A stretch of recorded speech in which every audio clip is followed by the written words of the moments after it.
Hello traders, this is Joanne with In Forex. Welcome to our Forex market news broadcast for Tuesday, April the 1st, 2008.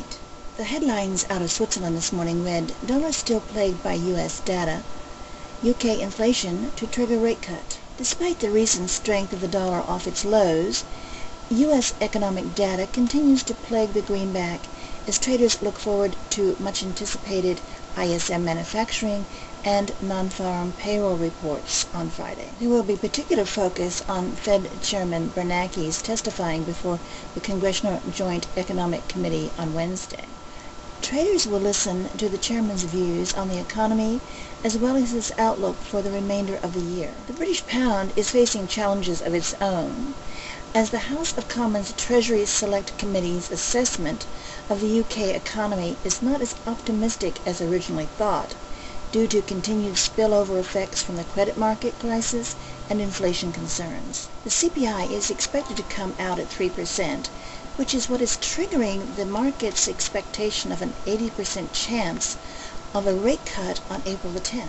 The Forex markets were steady in the Asian session till late in the day, when news of another financial institution in trouble sent traders looking for exits. It was reported that USB sought $15 billion in additional capital. Switzerland's largest bank, which is the European bank most afflicted by the mortgage crisis that began in the U.S., is poised to announce further losses of the Swiss franc in the amount of $8.2 billion for the first quarter. There is also a question as to how the bank might consider facing all its problems. There is a motion from a Swiss pension fund asking for a raise of 10 billion Swiss francs. The bank, on the other hand, is asking for a broader resolution so to maintain maximum flexibility. The pressure on Marcel Aspel, the bank's chairman, to resign has been mounting. He has always sought to steer the bank through this crisis. The news caught markets off guard, and the euro-dollar tumbled from 157.80 to 156.65 as investors most certainly unwound risk and looked for the dollar as a safe haven. This was a trade that was duplicated across the G10 currencies. Risk appetite had been steadily increasing with the help of Paulson, the equity markets, and a stronger U.S. data.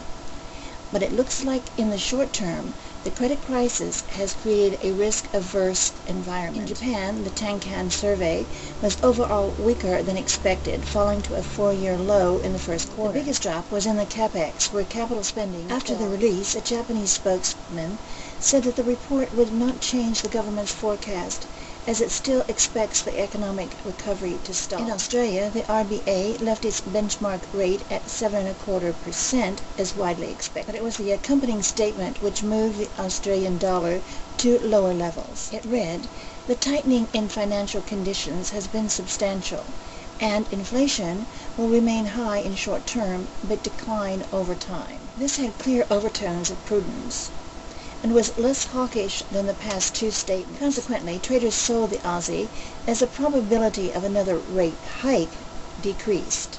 In the Eurozone, the release of both the Eurozone and German unemployment rates will be watched. While the labor market in the Eurozone remains healthy, there are increasing signals that the recovery has peaked. In the U.S., the ISM manufacturing index will hold the market's attention. It was expected to fall slightly to 47.5, but actually the numbers came in better at 48.6. While this reading is more consistent with economic slowdown than outright recession, the index is perhaps overly optimistic. The dollar is regaining ground in the afternoon European session. Major currencies have been more or less bludgeoned since early in the European session. The surprise was not to see a similar rebound in the price of gold and silver. The question everyone is asking is, could the dollar have regained its traditional role of safe haven? If so, for how long? Could a breakthrough at the 153 level show a possible rally in favor of the greenback? Possibly.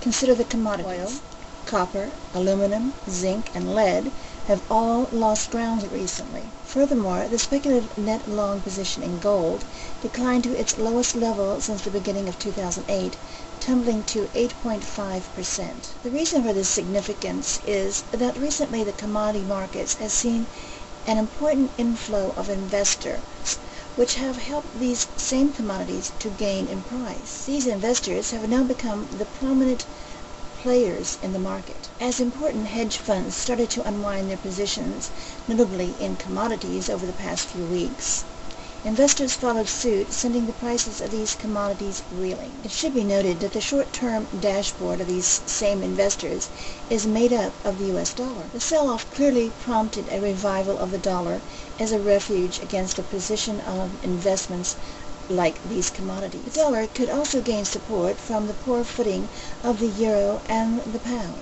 There is overriding concern that Europe will be soon facing a double-edged conflict, which is a rise in food price, while all the while succumbing to decaying confidence in economic sentiment. Weak performance is also visible in New Zealand, where the business confidence numbers are also decaying. The dollar has much to gain in such circumstances. A caveat is necessary nonetheless. Oil is still under pressure from tensions in Iraq and around the Middle East in general. More important is that the emerging markets shouldn't be disregarded. As a whole, these markets are expected to see a 7% rise in their gross GDP, while developed countries, like the U.S., are expected to see a mere 2%.